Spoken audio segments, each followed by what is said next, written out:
On Thursday, the US celebrated Thanksgiving, and President Biden and the First Lady spent the day in Nantucket. In a statement to reporters, the White House said, "The first family will stay at the home of their friend David Rubenstein, as they have done previously."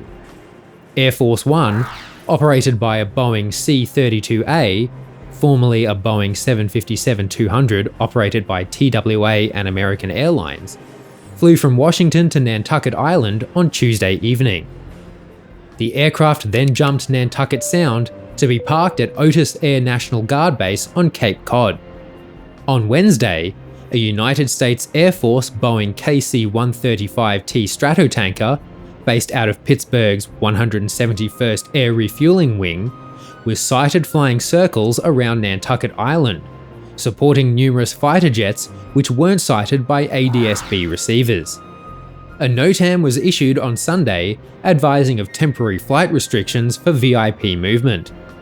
Centered on the Nantucket VOR DME, the temporary flight restriction NOTAM establishes two areas: an inner core of 10 nautical miles where aircraft operations are prohibited except for approved law enforcement or military aircraft directly supporting the United States Secret Service and the Office of the President of the United States, approved air ambulance flight, and regularly scheduled commercial passenger and all cargo carriers operating under the following TSA-approved standard security programs procedures and are arriving into and/or departing from 14 CFR Part 139 airports.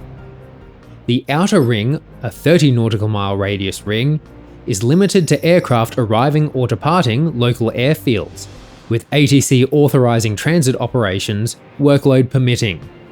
Section G lists unauthorized operations within the TFR, including flight training, aerobatics, crop dusting, banner towing, and model rocketry. The NOTAM is effective between November 23rd at 2300 UTC and November 28 at 1800 UTC. In the early morning on Tuesday, November 25, an Azul A320neo Airbus A320neo prepared for departure from Cuiabá to Sao Paulo with 132 people on board. During the takeoff roll, the crew received a hydraulic fault indication accelerating through about 90 knots. The crew aborted the takeoff and the aircraft came to a stop on the runway. Chaos soon ensued. A passenger reportedly mistook the flash of the red beacon light for a fire, panicked, and deployed one of the rear emergency escape slides of their own initiative. Panicked flight attendants continued with the unordered evacuation. As the engines were still running, one of the rear escape slides was blown away, resulting in passenger injuries as they tried to escape. A passenger on the flight told Mato Grosso News, "The flight attendants began to say that the plane was going to blow up, to evacuate the plane, and it was that desperate. Nobody could open the door.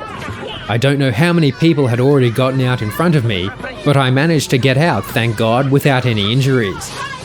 I went out by the slide. We saw that there were a lot of people injured because when I went down the slide, the turbine was on, so it would blow up and knock people over. I don't know if it's because of the turbine or because it didn't open everything. It didn't touch the ground. So there were people who fell from above. One person broke his leg when he fell." After the engines had been shut down and the initial panic had subsided, the crew continued deploying escape slides and a more orderly evacuation continued. In a statement, Azul said it regrets what happened and reinforces that actions like this are necessary to ensure the safety of its operations. After about an hour and 40 minutes on the runway, the aircraft was towed back to a gate, and it remains on the ground. Dutch football squad Feyenoord plays in the Eredivisie, the highest level of professional football in the Netherlands. On Thursday, November 25, the club played at Slavia Praha in Prague in the group stage of the UEFA Europa Conference League. Fans of the club flying from Amsterdam to Prague to catch the match were surprised when the KLM Boeing 737-800 they were flying on was co-piloted by none other than Dutch King Willem-Alexander, The king is a known supporter of rival football club Ajax, but his wife, Queen Maxima, is for Feyenoord. Of course, he couldn't help but crack a few jokes at the expense of Feyenoord fans over the PA system during the flight. King Willem-Alexander is a qualified commercial pilot, and in addition to being the full-time monarch of the Netherlands, he's been a pilot for Dutch airline KLM on fixed days every month for more than 2 decades. In 2017, he obtained a type rating for the Boeing 737. In a 2017 interview with The Guardian, the king said, "You can't take your problems from the ground into the skies. You can completely disengage and concentrate on something else. That for me is the most relaxing part of flying." Singapore Airlines this week operated its first Boeing 737 MAX service. On the morning of Tuesday, November 23, Mike Bravo Charlie flew from Singapore to Phuket. Singapore Airlines' current 737 MAX fleet consists of 7 MAX 8 aircraft, all of which were inherited from Silk Air after the parent and subsidiary merged in January 2021.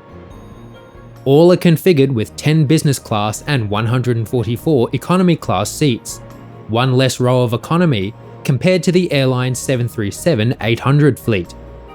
The MAX fleet has an average age of 3.5 years. The airline is seeking to distinguish itself from competitors in the narrow-body market, including new lie-flat business class seats in a 22-11-22 configuration. More MAX 8 aircraft will take to the skies for Singapore over the coming months, according to the airline. Destinations will include Brunei, Cambodia, Indonesia, Malaysia, Maldives, Nepal, and Thailand. With the World Health Organization declaring the Omicron variant of COVID-19 a variant of concern, airlines are again reacting to the logistical challenge that are border restrictions around the world. As this is a rapidly evolving situation, this information will already be outdated by the time you're listening to this, so make sure to consult a trustworthy news source for updated restrictions in your area. Starting on Monday, the United States will ban entry to most travelers from 8 southern African countries: South Africa, Zimbabwe, Namibia, Lesotho, Eswatini, Mozambique, and Malawi. President Biden made the announcement while spending the Thanksgiving holiday weekend on the Massachusetts island of Nantucket. The United Kingdom halted travel to 6 countries in the region on Thursday, with entry suspended at midday on Friday. All 27 European Union member states have temporarily suspended travel to Southern Africa following a confirmed case in Belgium. Canada has introduced enhanced border measures for all travellers who have been in the Southern Africa region within the last 14 days. Travellers arriving from 9 countries into any Australian state or territory must undergo 14 days quarantine. Qatar Airways said it has banned entry to travellers from South Africa, Zimbabwe, and Mozambique. 2 KLM flights arriving into Schiphol from Johannesburg and Cape Town were greeted with the news that passengers would not be allowed to disembark after the Dutch government banned arrivals from 6 countries. That means for KLM, the Johannesburg flight and also our Cape Town flight cannot enter the Netherlands without any restrictions. So what that means, that is what they are finding out right now. And as soon as I have that information, of course I'll let you know. But that is at the moment the information I can give you, and I can imagine that you have several questions, as I have as well. But that is the situation we are facing. I'll be back with information as soon as I have it. I'll try to keep you informed as good as possible. After several hours, passengers were eventually allowed to disembark and tested, having to wait in a separate room for the results. In response, South Africa's Foreign Ministry said in a statement that moves by many countries to ban flights from Southern Africa following the discovery of the variant is akin to punishing South Africa for its advanced genomic sequencing and the ability to detect new variants quicker. On November 23, An ANA Airbus A320neo, inbound from Tokyo Haneda, was on approach to runway 27 at Sakata's Shonai airport during inclement weather. Strong gusty winds, low clouds, and rain showers. After aborting their first approach at about 700 feet due to the weather, the aircraft circled and the crew prepared to make a second approach. During the approach, about 6 nautical miles away from the airport, the aircraft took a lightning strike to the nose. The crew continued the approach and the aircraft landed safely about 45 minutes behind schedule. A post-flight inspection uncovered minor damage, including exterior burns and scorch marks on the aircraft's nose and wings, and the aircraft's scheduled return trip to Tokyo was cancelled. The following evening, the aircraft was ferried back to Tokyo, and on Thursday morning, the aircraft returned to service. This week, the New Zealand government announced that quarantine-free travel between New Zealand and Australia was unlikely to restart this year, forcing Air New Zealand to cancel more than 1,000 flights in December.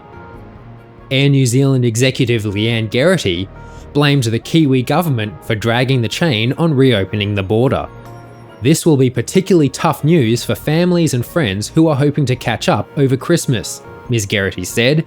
I appreciate how difficult this news will be, but our hands are tied until border restrictions ease and we receive further clarity from the New Zealand government. All services with flight numbers between NZ100 and NZ299 have been axed. However, the airline confirmed it will keep operating red flights, which take passengers from Australia to New Zealand for quarantine, and a skeleton schedule into Melbourne and Sydney from New Zealand. Scheduled December flights to other Australian cities, including Brisbane, Adelaide, Hobart, and Perth, have been cancelled. Air New Zealand's schedule for 2022 remains unchanged, pending further updates from the New Zealand government. Following up on last week's Icelandair 767 visit to Antarctica, this month has also seen another noteworthy Antarctic movement. Over the course of November, a west-leased high-fly Airbus A340 has made 7 trips between Cape Town and Wolfsfang Runway, Antarctica. It's the first A340 to land on the continent. Tour operator White Desert is using the aircraft to set up a base for tour operations over the winter season. As with the Icelandair flight, there were no refueling facilities at Wolfsfang Runway, and the A340 had to tanker enough fuel south to make it back to Cape Town, about 77 tonnes. Check the description for Captain Carlos Miapuri's account of what it took to get the A340 to Antarctica and bring it back.